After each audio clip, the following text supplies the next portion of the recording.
Happy new year गुरु जी। मैं आज से 7-8 महीने पहले गुरु जी के बारे में कुछ भी नहीं जानती थी। हमेशा मोबाइल में देखना इनका स्वरूप, तो अपनी सिस्टर से बात करी, उसमें जय गुरु जी, शुक्राना गुरु जी, ये कौन से गुरु जी हैं। तो सिस्टर मेरी ज्योति है, उससे मैंने बात करी, तो बोलती ये गुरु जी हैं, तो उसको मानती तो देख।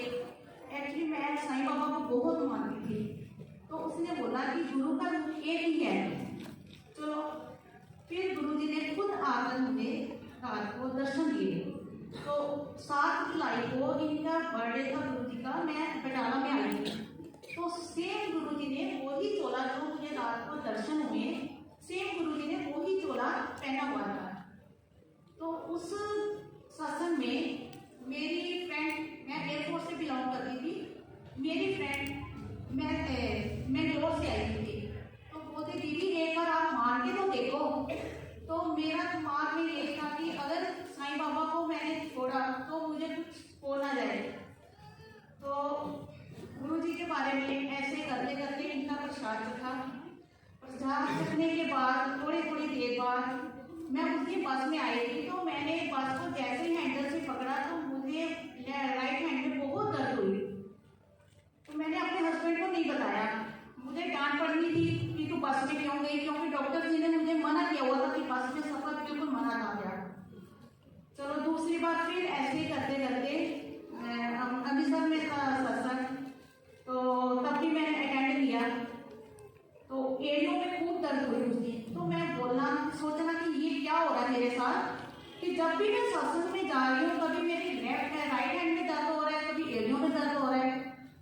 तो ऐसे मैं अपने न्यूरो डॉक्टर को दिखा रही थी, तो कोई आराम नहीं हुआ। मेरे डॉक्टर ने ऑपरेशन बोला हुआ था मेरे घुटने का। तो ऐसे करते करते पता नहीं कैसे वहाँ ही डॉक्टर को मैं दिखाने गई हुई थी। तो मैंने डॉक्टर ऐसे अपने हस्बैंड को बोला कि यहाँ ऑर्थो का डॉक्टर है, एक बार इनको दिखा के देख लेते हैं। तो बोलते तेरा कहीं भी मतलब कि बैठ के मतलब कितने डॉक्टर को उन्होंने दिखाया, मुझे कोई आराम नहीं। चलो, मुझे बोलते चल ये लास्ट डॉक्टर, इसको भी दिखा के देखते हैं। तो डॉक्टर ने मेरा MRI करवाया, तो सीधा बोला कि ऑपरेशन है, बिल्कुल आपकी जो लेफ्ट साइड की टांग है ना बिल्कुल डेड है। चलो, जो होगा देखा जाएगा। तो गुरुजी की श्रद्धा से ही जो मैंने प्रसाद चखा, आज मुझे पूरे 3 महीने हो गए हैं कि पेन किलर मेरी बिल्कुल ही बंद है। जय जय गुरु जी। मैं नहीं तो 2-3 टाइम के लिए डॉक्टर ने दे रखी थी दवाई कि ये आपने पेन किलर खानी ही खानी है। उसके बाद अभी 2 महीने पहले मेरे एक रिलेटिव थे, उनको भैया को कुछ प्रॉब्लम हुई, तो डॉक्टर ने उनको कुछ दूसरी बीमारी के लिए बोल दिया था। तो मैंने उनको फोन किया टीवी को, आप यहाँ अमृतसर आओ तो डॉक्टर को दिखाते हैं। तो करते करते उन्होंने डॉक्टर को दिखाया। तो उस दिन भैया हमारे घर पे आए, तो भैया खूब परेशान थे। मैं तो हमेशा ही आके बोलना कि मुझे आप स्ट्रॉन्ग चाय बना के पिलाओ। तो मैंने उसकी काफ़ी बार पूछा कि भैया चाय वगैरह कुछ भी नहीं। चलो, मेरे हस्बैंड उनको साथ लेकर डॉक्टर के पास गए, तो थोड़ा काफ़ी बेचैन थे। मैं उनको बोला कुछ नहीं होगा, आप बिल्कुल ठीक हो। तो गुरुजी जो करते हैं अच्छा ही करते हैं। वो डॉक्टर को दिखाने गए, 2-3 घंटे बाद वो वापस आए। वापस आने के बाद डॉक्टर ने उनको जो बीमारी होती हुई थी वो कुछ भी नहीं था। जय गुरु जी। अगले दिन उन्होंने बोला कि आपका ऑपरेशन होगा। चलो, जो भी था उनका ऑपरेशन चला। उसी टाइम जब ऑपरेशन थिएटर में लेकर जा रहे थे उनको, उनके बेटे को कुछ प्रॉब्लम हुई, BP लो था। तो वो काफ़ी BP लो हो गया, उसको हम अमृतसर में लेकर आए। एक डॉक्टर को जाने के लिए दिखाया। उसी टाइम भैया ऑपरेशन थिएटर में जा रहे, उसी टाइम उनके बेटे के साथ ऐसे बड़ी प्रॉब्लम हो गई। तो लेकर आए उसको भी। वो जो उनकी भैया की मिसेज थी बोलती दीदी आप इनको संभालो, मैं उसके पास जा रही हूँ बेटे के पास। मैं बोली उनको आप चाहिए, मैं देख लेती हूँ। जैसे ही भैया ऑपरेशन थिएटर से बाहर आए, तो अब भैया के साथ कैसे मैं झूठ बोलूँ। उस दिन मैंने इतना झूठ बोला, जय गुरु जी मुझे माफ़ करना, मैंने बहुत झूठ बोला।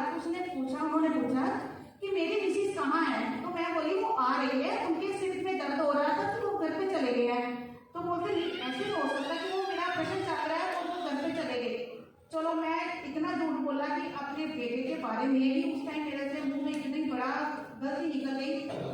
जय गुरु जी मेरे बेटे की रक्षा करना। चलो उस दिन डॉक्टर ने उनके बेटे को बिल्कुल ही डेड बोल दिया था। मुझे नहीं पता, ये मेरे हस्बैंड भी वहाँ थे, तो मतलब कि 20% डॉक्टरी भाषा में मुझे नहीं पता, 20% ऑक्सीजन उसको काम नहीं कर रही थी, 100% में उसकी ऑक्सीजन जा रही थी। तो डॉक्टर ने बोल दिया था 99% डेड है। तो उनकी मम्मा मेरे पास आई, बोलती दीदी ऐसे ऐसे बात है कि नहीं है कुछ उसमें। मैं कहती कुछ नहीं होगा, आप भरोसा तो रखो कुछ। तो फिर मैं अपने बड़े दामाद के साथ उसके पास, बेटे के पास हॉस्पिटल में चले गई खाना लेकर। तो रास्ते में मेरे हस्बैंड जी का फोन आया कि कहाँ पे हो तुम देखो। मैं कहा मैं आ रही हूँ। तो बोलते ना, उनसे पूछा कि क्या हुआ, बोलते कुछ नहीं तुम हॉस्पिटल में आ जा बस। तो वो जो हमारा सफर था, मुझे पता कि मैंने कैसे ही निकाला है, बच्चे सभी के एक ही हैं। तो हॉस्पिटल में गई, इनको देखा तो इन्होंने इशारे से मुझे ऐसे बोल दिया। तो वो भगवान जाने कि क्या हुआ, गुरु जी की कृपा थी। बोलते 99% डॉक्टर ने ना बोल दी है, उसमें उन्होंने हमसे साइन ले लिया है। मैंने बोला एक बार मुझे मिलने तो दो उससे। बोलते भाई तूने क्या करने देखने जाना, रात का टाइम था 9 साढ़े 9 बजे का। तो बोले नहीं तूने क्या करना, आईसीयू में जाके वेंटिलेटर पे था वो। तो मैं कहती मैंने मुझे एक बार जाना, उससे मिलना है। तो मेरे को डॉक्टर ने सीढ़ियों पे बिल्कुल ही मना किया हुआ था जाने के लिए, फिर भी मैं हिम्मत करके सीढ़ियाँ चढ़ी। उस बच्चे को मैंने देखा तो उसकी छाती से बिल्कुल भी कुछ भी नहीं था, मतलब कि सांस नहीं थी, सिर्फ ये जो वेंटिलेटर पे नकली सांस होती है बस वो ही थी उसके। उसको मैंने देखा बिल्कुल वाइट हो रखा था बच्चा, सिर्फ मैंने हाथ उसके हाथ पे ऐसे ही रखा था। मैं क्या गुरु जी इस बच्चे की रक्षा करना, जय गुरु जी उस बच्चे की रक्षा करना। फिर मैं वापिस आ गई। ये बोले हमारे, मेरे हस्बैंड बोले कि जो होगा सुबह देखेंगे, अभी तो डॉक्टर ने अपनी फॉर्मेलिटी पूरी करनी है। तो मैं अपने बड़े दामाद के साथ घर पे आई। तो जैसे ही मुझे बड़े दामाद ने गेट पे छोड़ा तो इनका फोन आ गया कि रेनू उसको थोड़ी सी आँख खुली है। मैंने जय गुरु जी, जय गुरु जी, जो होगा अच्छे के लिए होगा। वो पूरी रात ने कैसे निकाली है ये गुरु जी ही जानते हैं। फिर 12 बजे इनका फिर दोबारा फोन आया। वो घड़ी ऐसी थी कि जैसे ही फोन की घंटी बज रही थी कि दिमाग में उनका ही था कि कुछ हो गया है बच्चे के साथ। तो फिर बोलते नहीं, उसने पूरी तरह आंखें खोल ली है, वो उठ के बैठा है। चलो जय गुरु जी। तो हम थे सब ठीक था। डॉक्टर ने बोलते कि ये कोई चमत्कार हुआ है, ये गुरु जी का ही चमत्कार था। चलो बच्चा 5-6 दिन में घर पे आ गया और भैया भी बिल्कुल ठीक है। उसके बाद अभी जस्ट 15 दिसंबर की बात है। तो रात को ऐसे ही मैं सोए थी, सोए में एकदम आंखों से रोशनी इतनी ज्यादा हुई कि सामने गुरु जी का स्वरूप था।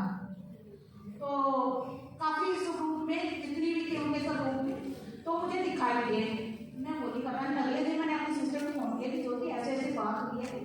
तो इसने बोला कि मेरी बीच वाली भाभी थी, उसका बहुत जबरदस्त एक्सीडेंट हो रखा था। तो मुझे उसके बारे में कुछ भी नहीं पता था। तो वो कैसे बची है, वो बोलती दीदी हमारी गाड़ी 4 बार पलटी खाई है। तो ये गुरु जी की कृपा है कि क्या था, उनको एक चोट भी नहीं आई। हाँ अंदरूनी चोटें थोड़ी बहुत थी, जो उछल के गाड़ी गिरी है उनकी थोड़ी, बाकी जो उनके जो साथ में ड्राइवर था उसको भी नहीं कुछ हुआ, बेटे को भाभी को कुछ भी नहीं हुआ। और ये मैं अब मानती हूँ कि हाँ गुरु जी है।